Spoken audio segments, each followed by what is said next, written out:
Before Sri Lanka was known for its tea, it had coffee. The decision to cultivate coffee on the island was set in motion by an event that took place miles away.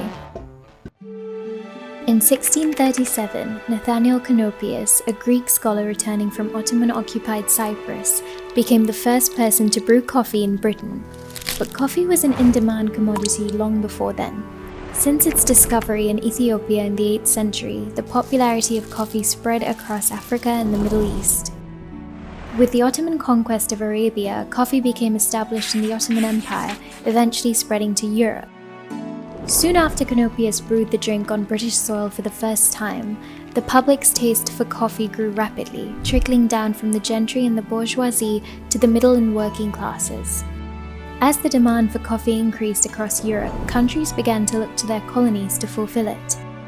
In Sri Lanka, both Dutch colonizers and locals had already planted the crop, but did not grow it on a large scale, and their management of the crop left a lot to be desired. In the 1820s, British Army officer George Bird established the first large-scale coffee plantation on the island near Kandy, after being given 80 hectares of land and a tax-free loan from the colonial government. However, few people knew how to run coffee plantations, and most of the planters hired, mainly from Scotland, had never been in the tropics before. As a result, many of the coffee plantations set up in the 1820s and 1830s were unprofitable. In 1837, Robert Boyd Tytler, another Scot, was hired to develop coffee estates in Sri Lanka. Tytler arrived on the island, bringing with him experience of planting in Jamaica. He introduced the West Indian system of cultivation to local coffee plantations, resulting in their eventual success.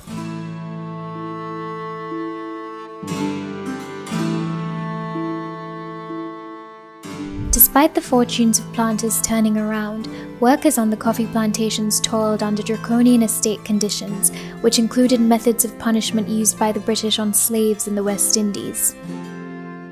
Instead of relieving their treatment of estate workers, planters began looking for workers who would endure their mistreatment. A solution came in 1939 when the colonial government reversed its opposition to importing South Indian labor. Soon, tens of thousands of migrant Tamil workers were brought to the plantations, where they were made to live and work under inhumane conditions and continue to suffer from systematic disenfranchisement.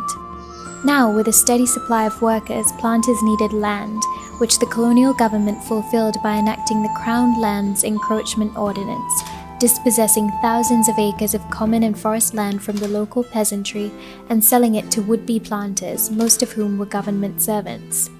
A coffee mania eventually took place in Sri Lanka, with investment amounting to roughly 80 billion rupees in today's currency.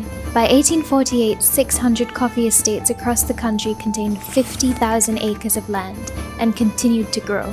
However, the same year, a financial crash in Europe put an abrupt stop to the growing profitability of coffee, as several firms went bankrupt and many planters left for Australia amid the gold rushes that began a few years later. Those who stayed, however, became experts in the coffee industry and made considerable fortunes. Rising prices on the world market had made coffee production and exports increase dramatically.